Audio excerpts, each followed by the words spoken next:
Heddiw, dyn ni ar lan y môr.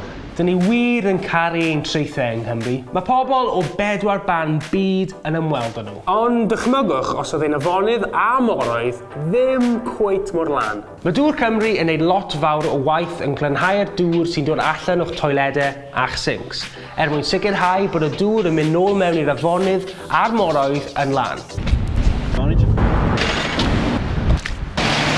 Ruth, tell me about the process of cleaning the water before it gets to the beaches.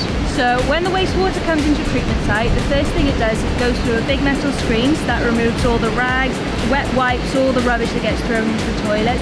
Then the wastewater treatment then comes in and gets treated in the main part of the process.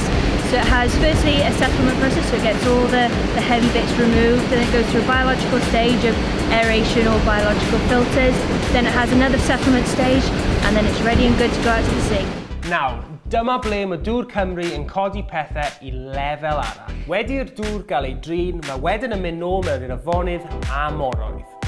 Ond, mae'r gwastraff sydd ar ôl yn cael ei droi yn egni. Pŵer. Pŵer. So Leon, unwaith mae'r dŵr yn cael ei trin ochr yna o'r safle, be ydych chi wedyn yn neud gyda'r carthion a'r gwastraff sydd ar ôl? Ni'n trin y carthion efo stem gyda'r boiler sydd ar y safle, ac ni'n creu a casglu nwy-bio trwy'r engines sy'n gael ar y safle. Mae'r safle hon yn arbed arian am Dŵr Cymru, oherwydd os ni'n creu ormod o trydan, ni'n werthu nôl i'r grid, a sy'n dod y biliau lawr yn Dŵr Cymru, ac mae'n peth dda i'r cwsmer? Mae'n peth dda i'r cwsmer a'r amgylchedd. A'r amgylchedd hefyd. Chi'n eitha lwcus bod chi'n methu aroglu be fi'n gallu aroglu ar hyn o bryd. Oh god. Mae'r broses o greu Pŵer, yn debyg i un ohonom ni yn bwyta curry poeth. Mae'r curry yn cyrraedd y system dreulio, ble mae'ch stymog yn ymosod ar y curry gyda asidau, ac mae hyn yn creu nwyon. A dyn ni gyd yn gwybod beth sy'n digwydd i'r nwyon yna. Mae Dŵr Cymru nid yn unig yn defnyddio'r nwyon allan o'r gwastraff, ond maen nhw hefyd yn creu gwrtaith allan o'r broses AD sy'n cael ei ddosbarthu i ffermwyr yng Nghymru. Esiampl arall o sut mae Dŵr Cymru yn rhoi nôl i ni, y cwsmer. Mae gweithfeydd treulio anaerobic uwch Dŵr Cymru, AAD, a'i gweithfeydd trin dŵr ym Mhort Talbot yn creu digon o egni i gadw 4,000 o dau i fynd am flwyddyn gyfan. Wetsuit mlaen, barod i fynd, boys.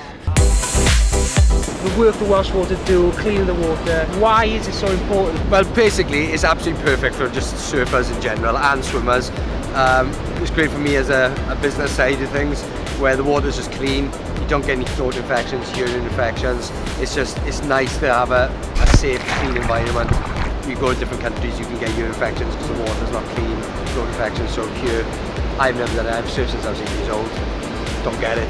Brilliant. Nid yn unig bod Dŵr Cymru yn trin dŵr mwyn cadw ein traethau ac afonydd mor lan a phosib, ond maen nhw hefyd yn troi ein gwastraff mewn i egni. Mae hyn yn torri costau egni Dŵr Cymru, ac yn ei dro gall safio arian i ni sy'n talu'r biliau. Os ydych chi'n awyddus i weld ein afonydd a moroedd yn parhau i fod yn lan, ac eisiau i Dŵr Cymru i fuddsoddi mwy mewn ein carthosydd, peipiau a gwaith trin dŵr sy'n cadw popeth yn lan, a chreu mwy o Pŵer, gadewch iddyn nhw wybod. Cymrwch ran yn ei hymgynghoriad a rowch wybod iddyn nhw pa mor bwysig yw'r gwaith yma i chi. Peidiwch anghofio i hoffi, dilyn a thanysgrifio i dudalennau Dŵr Cymru i weld lle fyddai'n mynd wythnos nesaf.